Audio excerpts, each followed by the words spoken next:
Namaste everyone. My name is Vaishali Shah. You're watching us live on our Facebook page, hinduscriptures.com. It's about our book series called Hindu Culture and Lifestyle. As promised, we have very eminent guest today. So before we start our session, I would like to request Sri Deva Rishiji to say a small prayer. Namaste Deva Rishiji. Welcome to our session. Thank you very much, Martha. Rishiji, we always start our session with a small prayer. So I request you Okay, to say some prayer before we start. okay. Om Guru Brahma, Guru Vishnu, Guru Devo Maheshwaram, Guru Shaksha Param Brahma Tasmai Shri Gurave Namaha. Shri Radha Krishna Samarambam Krishna Chaitanya Madhyamam Shri Damodara Bhayantam Vande Guru Paramparam. यस्य वक्तवक्तार्य परीषदा परशतं विघ्ना विघ्नन्ति सततं विश्वसेनाथमाश्रये ॐ सहना भवतु सहनो भुनक्तु सह वीर्यङ्करवावहै तेजस्विनावारीतमस्तु विदिशावहै ॐ शान्ति शान्ति शान्तिः. Thank you for this wonderful prayer. Those who are joining us for the first time, I would like to share that we have been doing this interview series for quite some time, and we like to invite scholars from different parts of the world who are or who have dedicated their lives to Sanatan Dharma or to Indic studies, or they are pure devotees of Krishna. So those are various reasons why we invite these scholars to our conversation. Today, Mr. Dev Rishi Das Asmaha ji is with us. He is an astrologer. He is a purohit, life coach, pranic healer, palmist, and the founder of Astro Rishi Learning Platform in Nigeria. He studied software engineering from NIT and later moved to Vrindavan, Karnataka, Mysore, and Malkot in South India for the study of Panchtantra and Vedic homas and rituals. Currently, he is based in Nigeria. So, Prabhuji, welcome to our session. I'm so happy to have you. Please tell us something about yourself. How did you start? What was your first experience? I mean, how all this happened from being an engineer to being a devotee and to being a pandit? How did it happen? Thank you very much for having me on your platform. I'm very grateful and also want to share some um, details with people on your platform. Thank you very much. I I was born in Ghana. I'm a Ghanaian by birth, and growing up in Ghana, we are all religious inclined. So from childhood, I was very interested in spirituality. So after growing up, going to school for some time, I was very inquisitive also, trying to know the absolute because I feel sometimes I used to feel that there's something missing in my life that I have to really dedicate my life to. So I started going to different society, Ananda Marga, um, Rohini Satsang, and some different yoga, Sahaja yoga, and some other spiritual organizations. So after so many years, I was working with some Indians in Ghana. So from there, I met a friend, and we were discussing about uh, religious um, some details about different religions in some different religions in Ghana. So we were discussing about it. Then one of my friends gave a book. He said, I think you can have this book. I was part of this society, but I left them because of I was not able to follow their regulations. So I said, okay, then I'm interested. So they gave me a book called Matchless Gifts. So this book I read throughout the night. I did not sleep. I was trying to get some more information. By reading the book, I was very confused because some of the terms, some of the language I've not seen before or heard before. So I asked him, can you show me the direction or the location of the place so that I can go there on Sunday? He said, no problem. I can direct you there. So he gave me the direction. I went there. Um, in Africa, mostly when you go to a place or any society coming from India, there's some misconceptions because of some of the Indian movie or Bollywood movies that we have been watching on television or videos or other things. So it creates some um, misconception within our mind that India is a, you know, they are into occultism, they are into dark things. So when I went there, I was having that mindset because when that was my first time of seeing deities. So I was very confused. Also, was I couldn't even understand what the preacher was saying.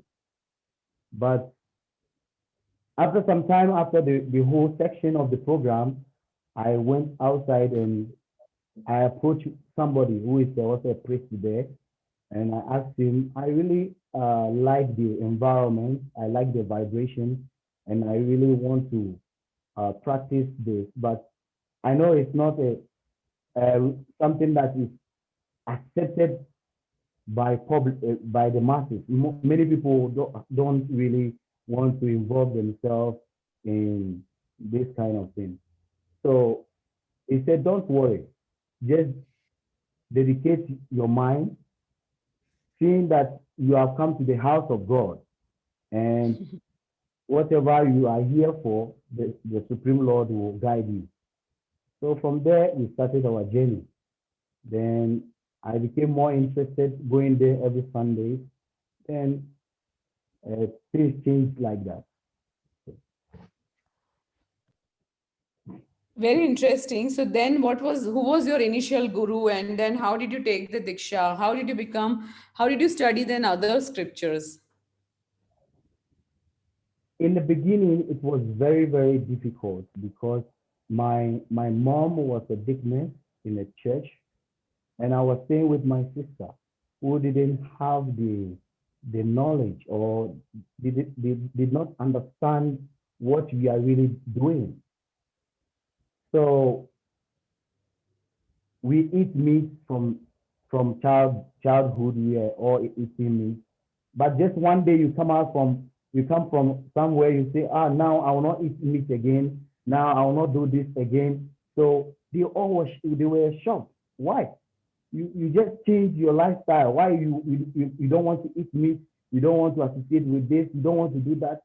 So they were very, very disturbed also. Very, very disturbed because the mindset was I was going a wrong side. I was going a wrong side.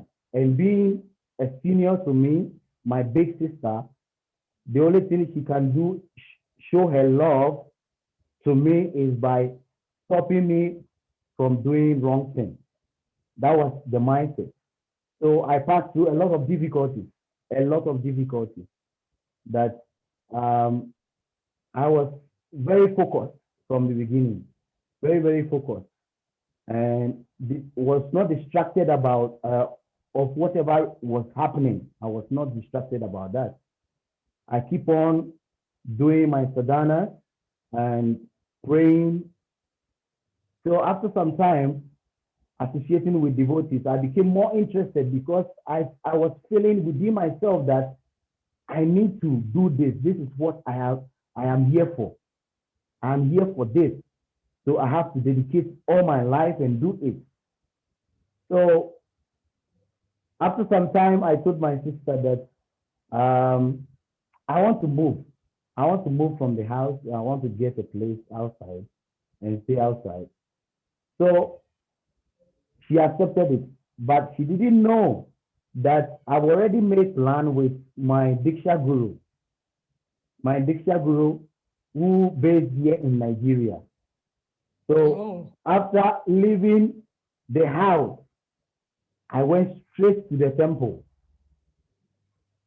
The next day, I have to leave Ghana to Nigeria without my family concerned. My family were not aware of me leaving Ghana because within my mind, within myself, I was feeling that this is what I have to do. And what I got, the information I got and the books I read, it was very different from the what the people were saying. It was very different. So I said, these people are saying so many bad things about this religion, but what I'm seeing here is a different thing. So if they are not asking me to do bad things, then I feel that this society will connect me to God. Then from there, I moved from Ghana to Nigeria. Then from Nigeria, I took my Diksha from His Holiness Bhakti Dira Damodara Swami, who is a guru, the first guru in West Africa, uh, the first guru in West Africa. From there, I got my training from him, served. Then I was I moved to India 2016. I moved to India to Vrindavan. There we did a lot of tour in India. But after our tour, I decided to stay in Vrindavan for some time and study Vedic rituals from one of my teachers. His name is Lokanath Gora Das in Vrindavan. I studied under him for 2 months. Then after 2 months, I came back to Nigeria again to really practice what I learned in India. Then I went back again 20, 2019. Yes, yes, 2019. I went to India again. There I was able to travel around India. I went to Chennai. I went to Mysore, Karnataka, Melkote. I went to Vrindavan back again to further my training in all those places. So, So, how was your experience going to India? As in, what all good things you found and what was bad things you found? Because there are so many stories, when an outside go to India, they face quite a few challenges. So, what was your experience like? yes, my first time going to India was a very big opportunity, and I was feeling very much joy within my mind going to India because I've been practicing what we have been taught in the temple, and some of the books also we read from different pastimes by Krishna, going to different places and performing pastimes. So I was feeling joy within my mind that I'm going to that place where Lord Krishna was born. And for me to even step my leg on the dust of Vrindavan, the holy place, I saw it very, very much wonderful pleasure for me to go there and also experience those things in Vrindavan. My going there also created a lot of, I was able to help myself come out from some mentality that I was having. I was able to learn a lot also from India, relating with devotees, different kind of devotees, different mentality, how they see Africans, how they appreciate us practicing Sanatana Dharma. So it was wonderful, wonderful experience there. So, what was your first? Which scripture did you study the first? As in, what did you start with? Yes, in the temple, mostly we do Srimad Bhagavatam class in the Mm. morning, then Bhagavad Gita in the evening.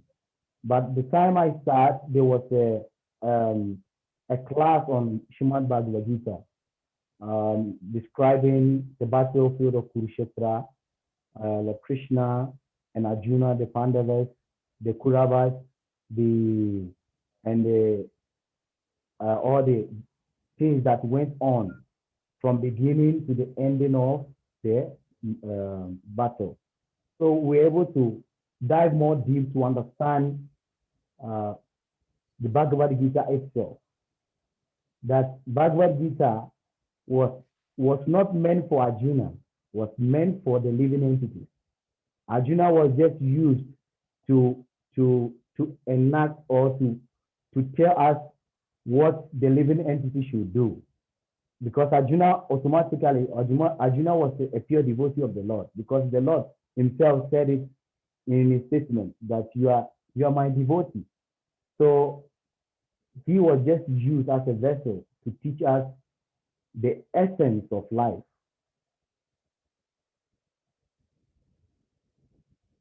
But tell me, So which is okay. I started Bhagavad Gita. From Bhagavad Gita, we went to Shrimad Bhagavatam. Then we have some small books written written by our founder, His Divine Grace, A.C. Bhaktivedanta Swami Srila Prabhupada. So also we have to study all those books also. Yeah. Yeah, so but then which is your favorite chapter or the shlok in Bhagavad Gita? There are 700 verses. So I enjoy all of them. I enjoy all the verses. I enjoy But all which of, is your but favorite? they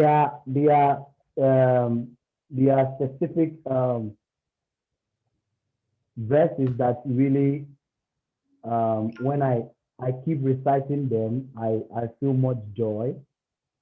Um, like that this says Janma karma tame divyam evam yo viti tatvataha tatwa puna janma naitimam iti sojuna. There are different also tests also that matita magata prana bunayantam paraspara katayanta cha nityam tusyanti cha ramanti cha. There are different tests that when by reciting them, by hearing them, it gives you joy. It gives you Hmm. joy. So the whole text is condensed, is full of sweetness. So how do you teach? Are you teaching anything to your students in the temple? Where are you based? Are you in the temple or you have your own setup? Now I'm in charge of one of our temple in Nigeria. I'm a temple president in Nigeria, one of the temple in the northern side called Kaduna State. I'm the temple president there. So I always teach Bhagavad Gita and Srimad Bhagavatam. And also I have friends that I educate them on the Vedic literature. Oh, interesting. So then, while learning, you told me the challenges. Tell us something about the challenges you might have faced while teaching others, because people come with so many questions. And I really feel that when Indians came to Kenya or to Africa, they did not share their culture and the food with them.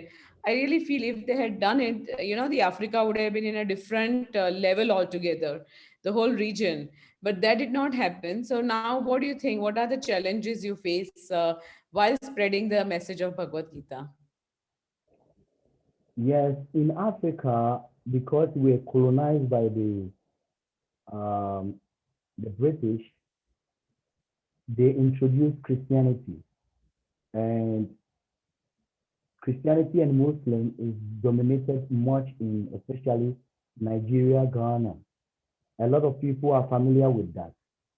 So it's very difficult trying to preach to people because from childhood, they only understand Bible or the Quran, but they don't really understand that there are different scriptures that talks about God, because the Christian philosophy tells them that only by reading the Bible you can be able to attain liberation or go back to the kingdom of God.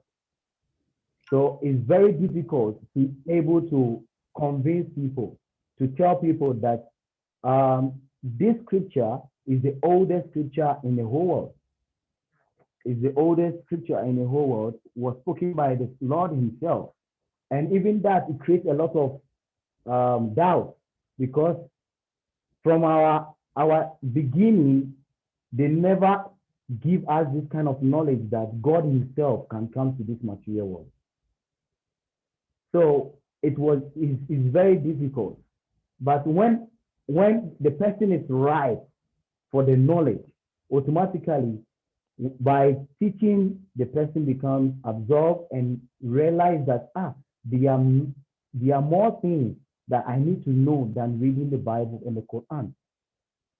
So it's difficult, but Prabhupada, when Prabhupada came to Kenya, he saw that there were only Indians in the temple, only Indians, and Prabhupada was not happy. He said, you people should preach to the Africans, the locals, because if you preach to the locals, then they can be able to also preach to others. Because whatever we are practicing, it's not like, oh, this is my religion, this is your religion. What you are practicing is Sanatana Dharma, is the eternal religion of the soul. And the soul, the soul by nature is a servant of the Lord. So we have to preach to the local. So that was the mindset of Prabhupada. And Prabhupada, after Prabhupada left, then some of his disciples came to Nigeria, Ghana, Cote d'Ivoire, Ivory Coast, and Benin, Togo were able to also preach to. So it was very, very difficult, but we keep trying to propagate the gospel so that people also will understand what we are doing. So, apart from preaching, how did you become Purohit? So, what made you qualify to become a Purohit? Then, what did you learn about astrology? What are your findings about astrology? Okay, thank you very much. So, after so many years of practicing, I Little louder, little louder. okay. After years of practicing, when I went to India, I was more inclined to this practicing Purohit, because uh, I have that desire within me from day one when I joined, that I want to be a priest. I have that desire of becoming a priest from childhood. So after studying the scriptures and going to India, I just decided within me, and also discussing with my guru. My guru also gave the blessing that yes, you can practice Purohit. So I started from Vrindavan. That's where I got my first training in Vrindavan, learning how to perform jagyas, Mm-hmm. performing jagyas, installations, and wedding, initiation ceremonies, performing Driya Pravesh, performing different samskaras, performing samskaras for performing samskaras for people, and some other rituals also. So after I got that knowledge, I came back to Africa. I started practicing that knowledge. Then I went back again to intensify it and study more. There I met different teachers. I was able to meet different teachers. One of my teachers, his name is Dr. Ainga, who is from Mysore, Melkote.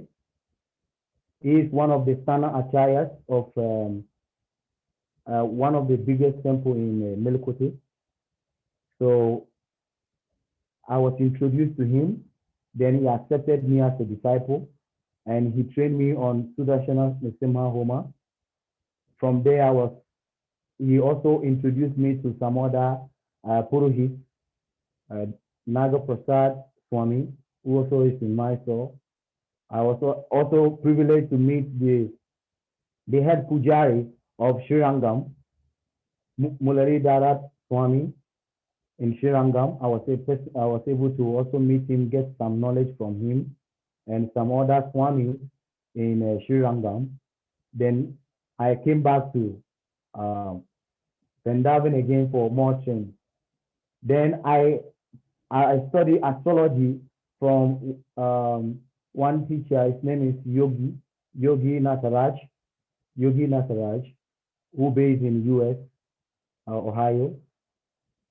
He's my teacher in astrology and also practicing astrology. And I also learned pranic healing from Dr.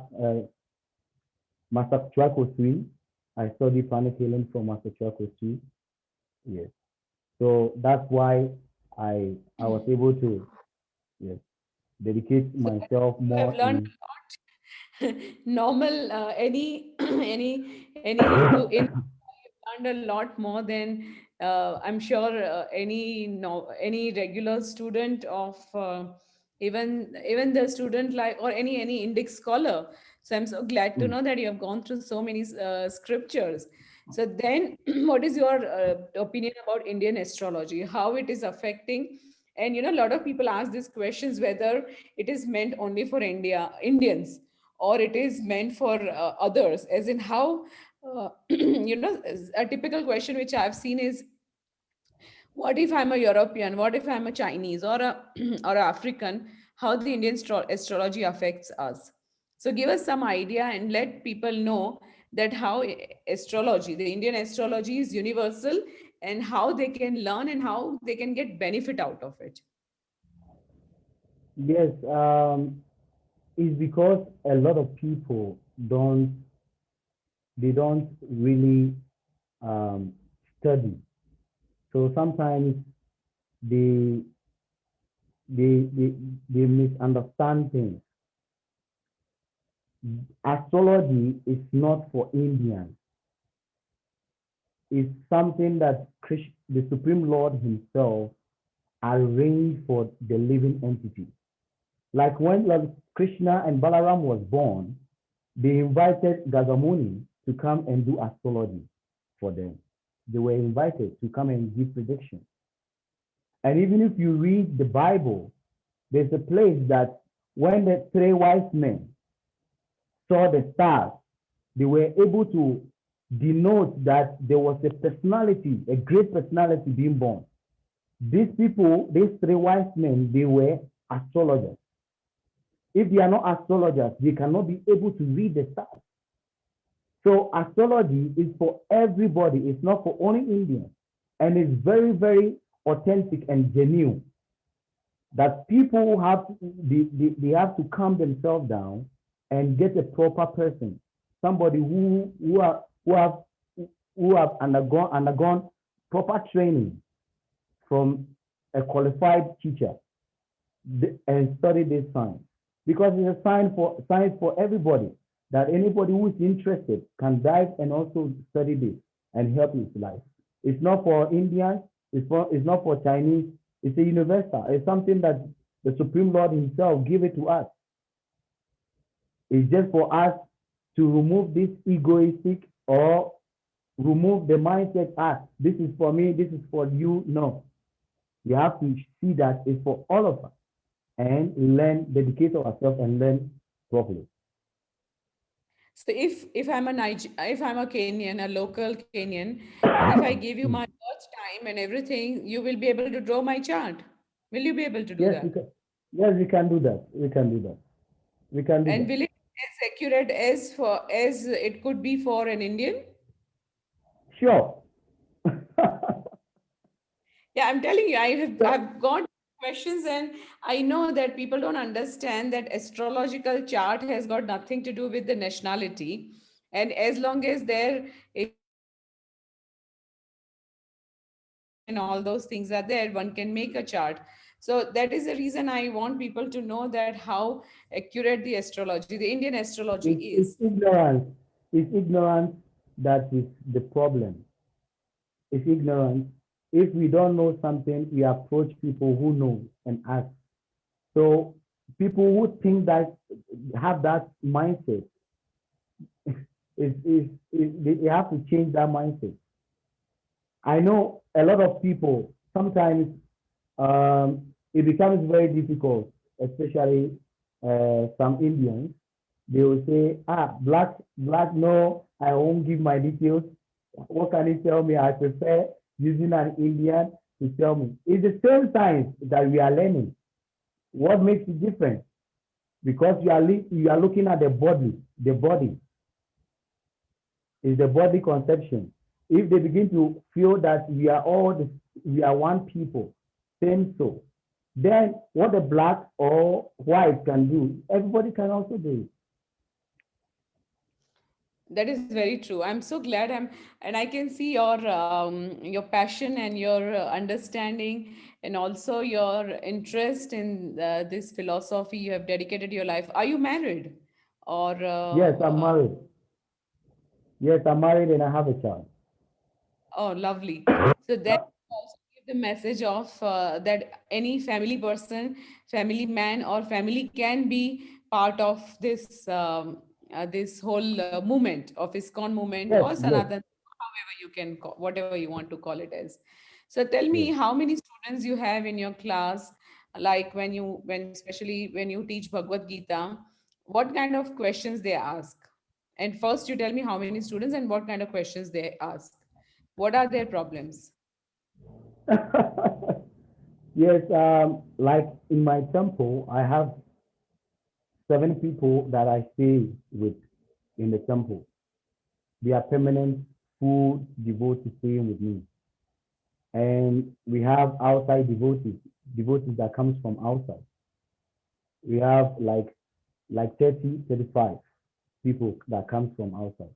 But sometimes because we do preaching, ordinary days, you see that some people also come to the temple to ask questions. Majority of questions that people ask because of what we watch on TV, what we watch sometimes some Bollywood films that we are watching create a lot of misunderstanding in the mind of people. So majority, the kind of things they ask is that are we worshiping God? Are we worshiping God or we are worshiping idols? Or they will ask, if I join this your society, can I be rich? I want to be very rich. Or I'm having some family problem. Can you help me with all the solving the issues, problems? These are some of the questions majority people ask. But there are some people also who ask very, very intelligent questions. They ask very, very intelligent questions about Bhagavad Gita, who is Krishna, who is Arjuna, who is what is Mahabharat, what is Bhagavad Gita. There are people who also are interested, who also ask very, very interesting questions. So they vary. Krishna says that there are 4 people who approach him: the inquisitive, the one who is desiring for he wants some he wants some he wants to gain something, one who is also in distress, and one who really wants to understand, who wants to get knowledge. So there are 4 people who approach Krishna. And all those 4 people, if you rate the people that come to us, you will see that all of them, they have their part to play in this 4. So there are a lot of people who come. But then, what is their usual queries? That He said, which is their typical question about Bhagavad Gita? Do they think that Bhagavad Gita or Krishna incited war or imposed war? Because this is a very common question I've found. So, what answer would you give them? How do you convince okay, them? no, here in Africa, they don't, here in, especially in Nigeria, they don't ask those questions. They Very don't ask good. those questions. They don't ask those questions because we take it from the beginning. Sometimes people don't analyze things. They you are they read and don't really understand what they are reading. They just pick some things from what they are reading. So we go from the root. We go to the root, how the battle started, then You explain to narrate people the to story understand. of Mahabharata. You narrate the story Yes, of the whole Mahabharata and yes, Kauravas and yes, okay. we have to tell them from the beginning, from the time of Bhishma Dev and his father Santanu, his father Hmm. Santanu, and the mother Satyavati. We have to start from all those places.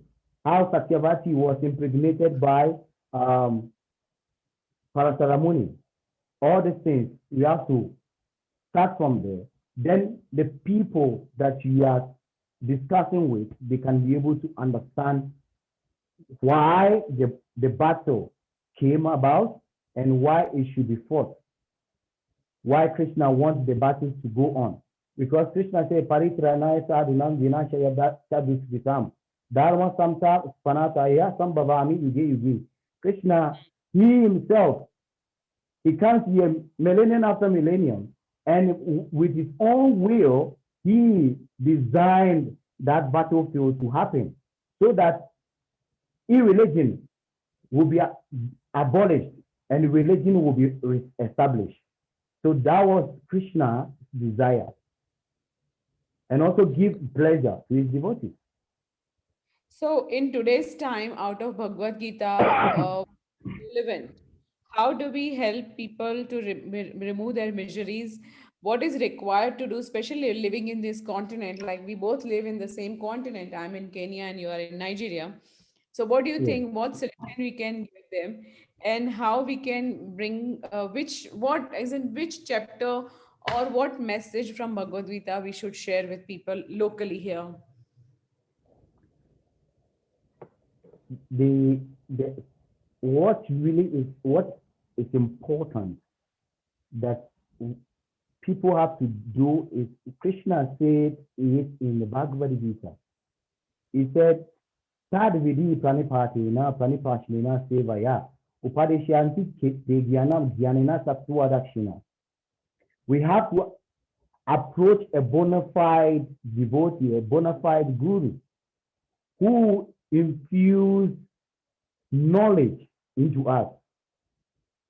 So what we have to do is that we have to connect people or bring people on board to surrender to a devotee, a pure devotee of the Lord, who understand Bhagavad Gita. And it's not anybody who can just give the gospel of Bhagavad Gita like that. You have to be you have to get a training from Parampara, the Parampara system. Then it will be authorized. It's authorized. Whatever you are giving is in a disciple section. Then the people will really understand the Bhagavad Gita as it is. But if you pick one chapter and you say you want to tell the public, they will not really understand because the Bhagavad Gita itself is divided into three parts: Jnana, Bhakti, Jnana, and the like sandwich, the real taste is inside the Bhagavad Gita.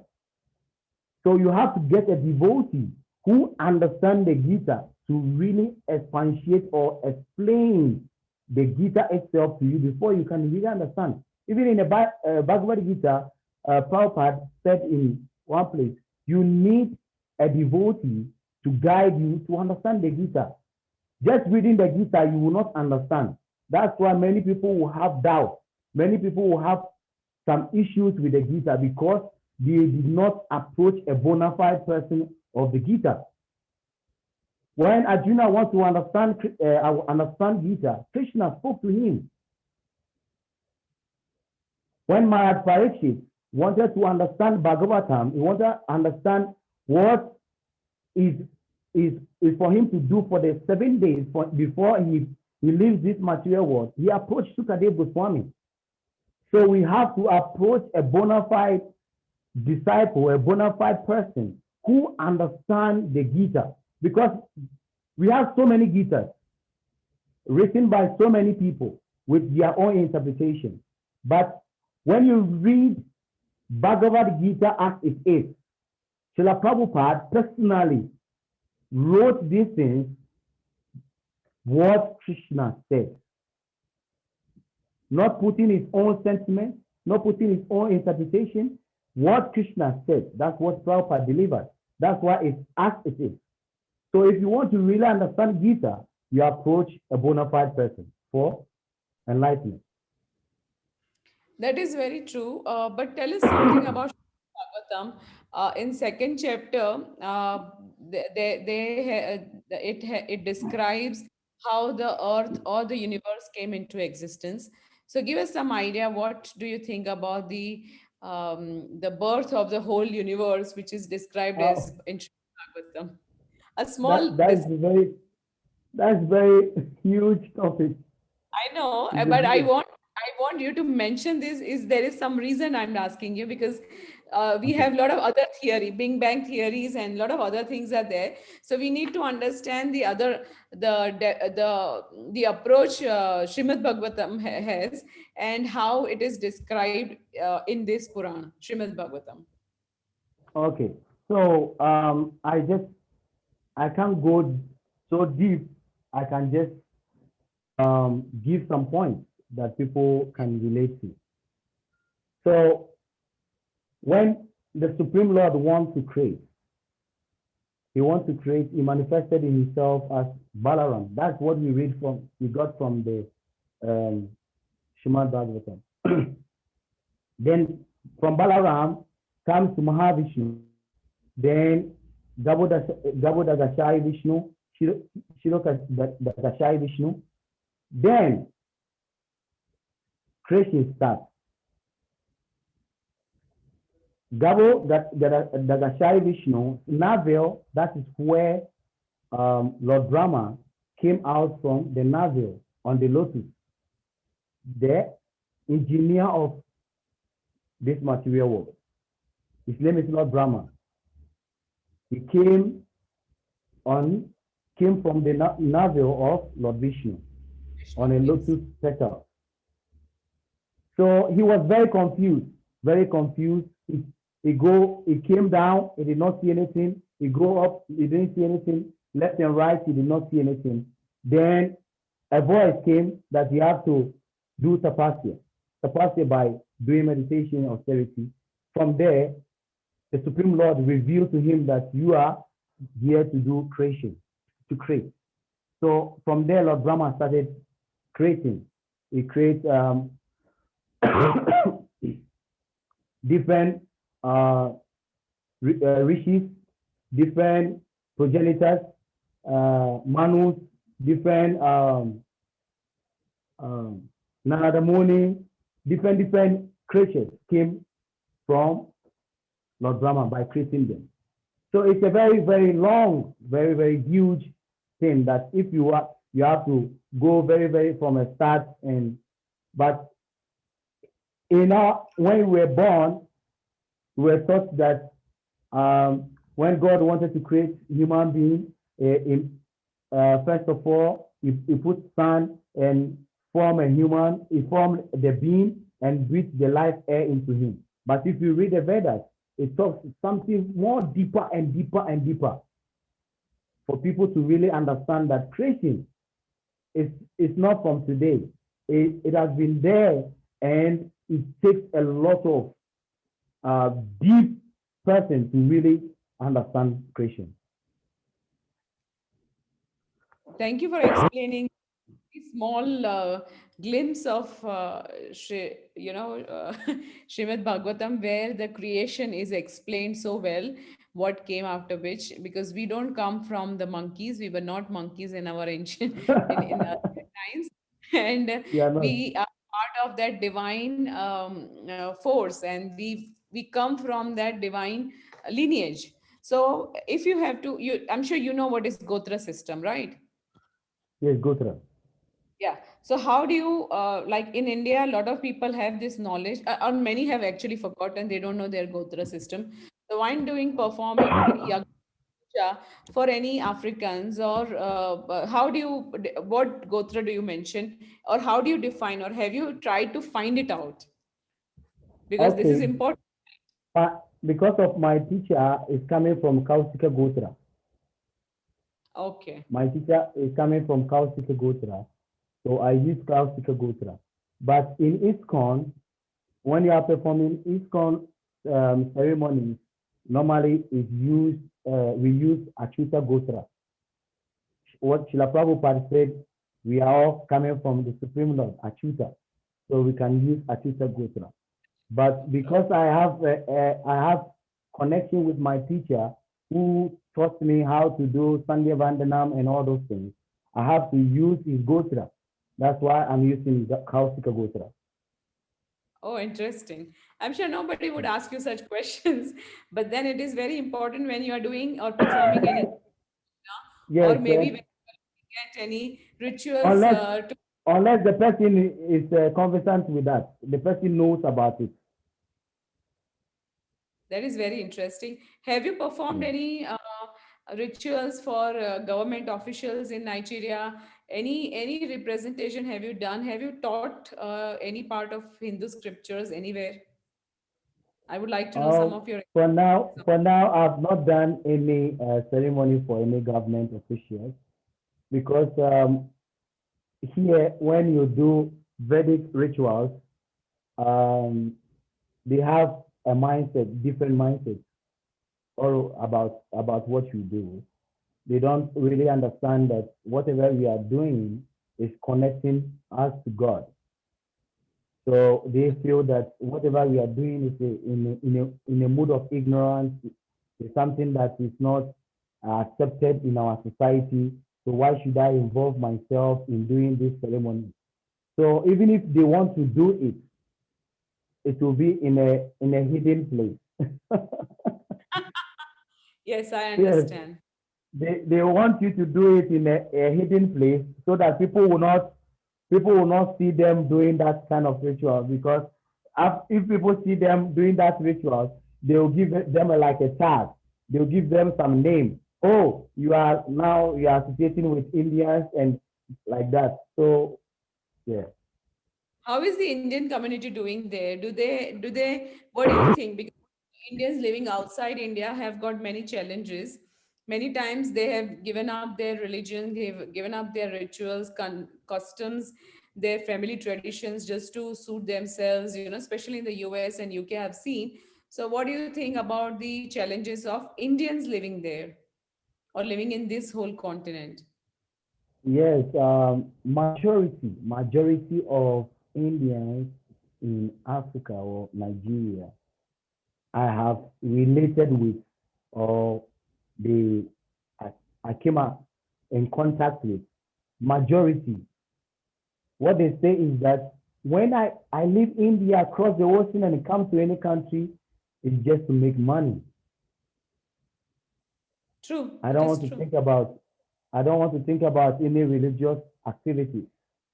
I came here to make money. So if I want to do any spiritual activities, I go to India. Okay, okay, okay. So that is the majority, that is their mindset. They are not devoted like if they are in India. Maybe every morning before going to work, they will pass to the temple before going to work. They will come and pray before the deities. When they are coming from work, they will come to the temple and pray to the deities. Here it's not like that. Their focus is business. It's just few ones that are more devoted that they really want to um, push themselves or encourage themselves in Africa. Oh, yeah. Right. Okay. And when you talk to your family, anybody has taken up a Krishna devotion in your family? Yeah, it's not easy. It's not easy, but we are still on preaching small. Yes, it's not easy for people to take to this path. Especially, they'll be thinking how the society see me, how my friends see me, especially when they see me now. I can't associate with my friends. I can't eat with them. I can't go to their house. If I go to their house when they are eating, I can't eat with them. They call me. I say I cannot eat your food. You know, these are the mindset of people. People are thinking about the society, but they are not thinking about themselves, what they can do to help themselves become more closer to God. They are thinking what the people will talk about them. So it's difficult unless a strong-minded person can take this. Like in India, especially when you are out moving around, you see a lot of vegetarian restaurants around that you can go there and eat. But in Africa, it's not like that. Maybe a whole town, even you will not see one vegetarian restaurant. True, So very true. how are you going to keep yourself or maintain your sadhana or become a vegetarian when you move outside? You need a strong and determined person who is ready to do everything to satisfy Krishna.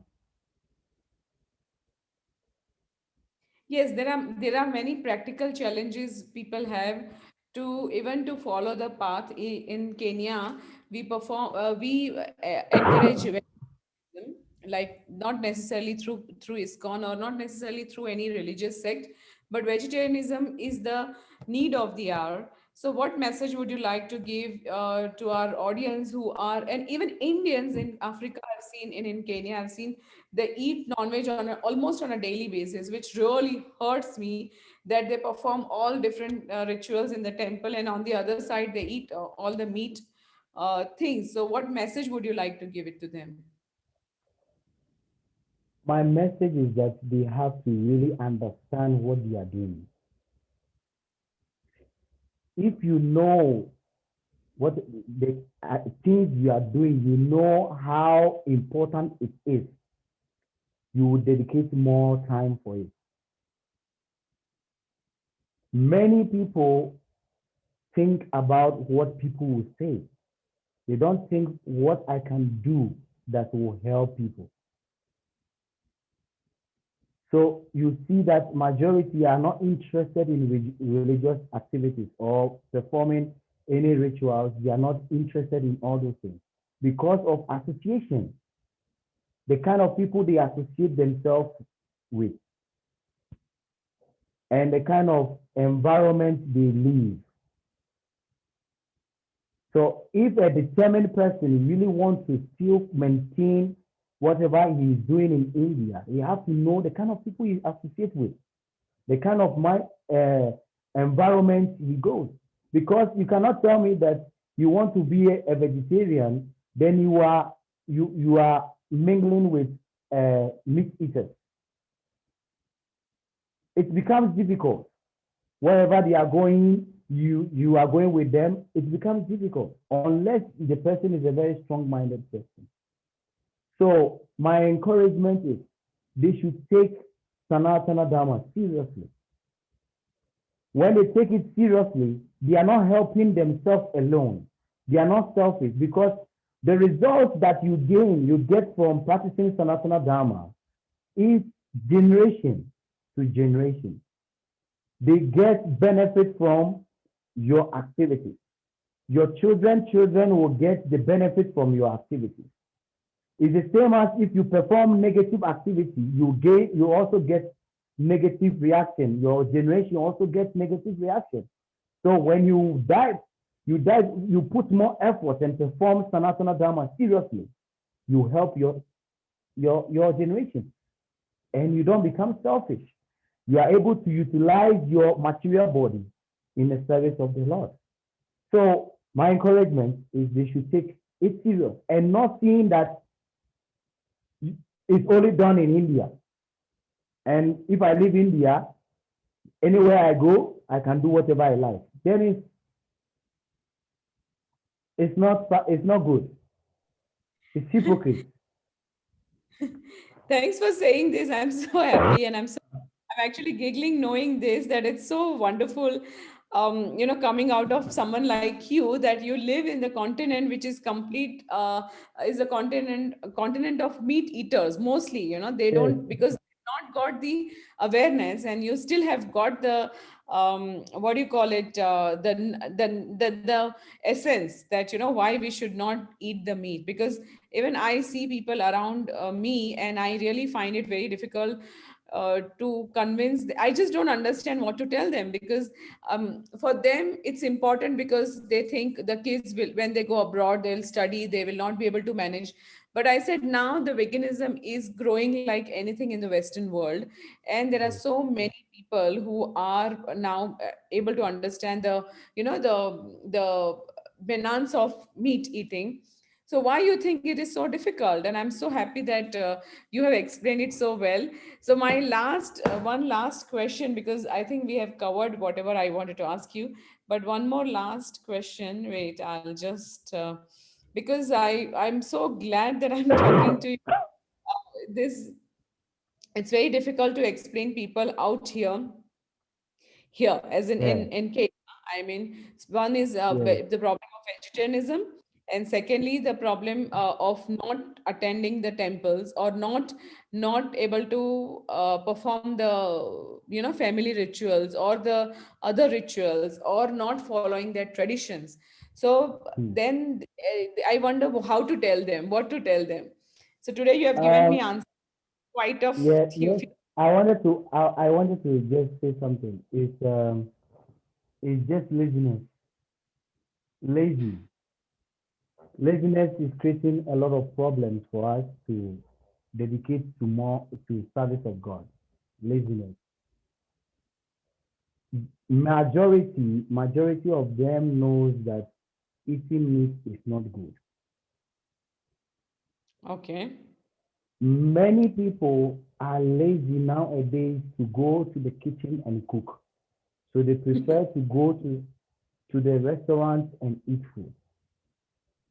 And you cannot be a strict vegetarian that you always depend on outside food. You have to personally yourself cultivate the habit of cooking, Mm. knowing what is good for your system and giving what your system needs. If you think that um, becoming a vegetarian is very important, take more time, learn how to prepare some dishes, vegetarian dishes, and prepare food for your children. Whatever we do at home, our children are seeing it. We are seeing them. Children really don't learn from what we tell them. They learn from what we do. So Mm. if we really want to help our children, we have to cultivate the habit of training ourselves, doing those activities. Then the children will see them as a very important thing.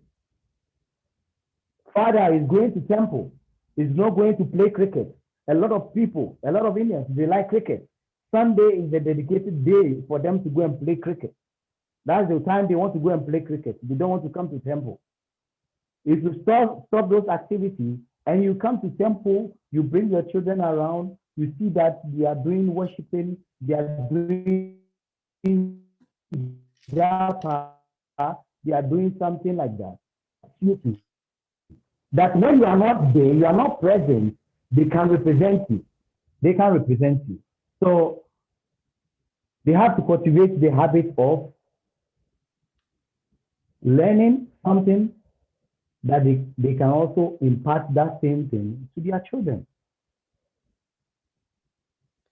So, I mean, it's so inspiring. I'm sure I can see we have many people from Africa tuned in today, and they all Yes. are watching our interview. I just want to know if there is any questions out there, so that I can Mm. ask you if there are any. Yes, you see. One more thing I realized, that when someone like you speaks, speak up, and then you share your experiences with us, that is when people, I think, understand. Hold on.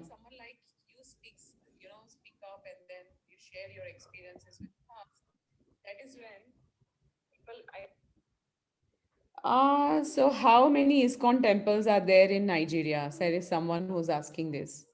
What is the total Indian population in Nigeria? How many of there are links to ISKCON?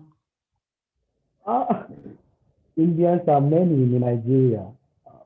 Thousands of Indians in Nigeria. Yes. Okay. And uh, there are Hindu temples also in Nigeria. What I know of Lagos in Abuja and Kano State. But ISKCON, we have nine temples in Nigeria, different states in Nigeria.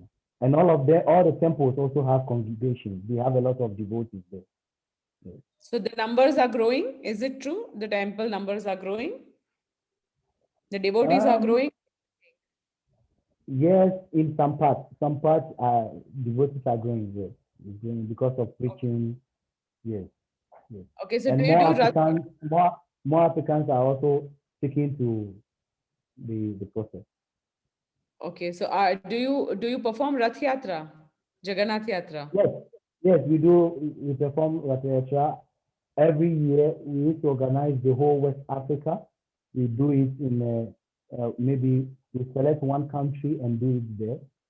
Last year supposed to be in Ghana, but because of the COVID, the lockdown, nobody were able to perform Ratayatra.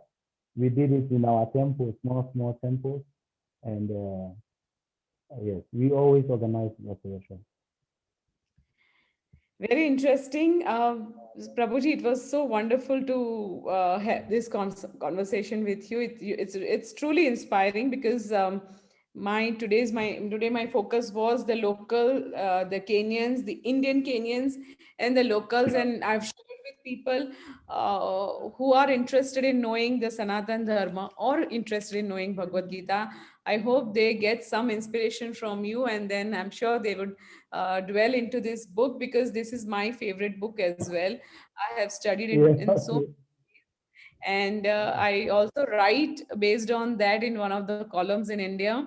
But then Mm. it's not enough because those 700 verses gives maybe 700,000 messages out of that. Because, and I mean, it's endless. It's really endless. So I'm so happy to have this conversation with you, and thank you so much, Prabhuji, for being with us. I'm sure Thank you very much. you have inspired a lot, our viewers, and I'm sure you will inspire more people through your temple as well. And one last thing I want to say is please recite one verse of Bhagavad Gita and then we end it.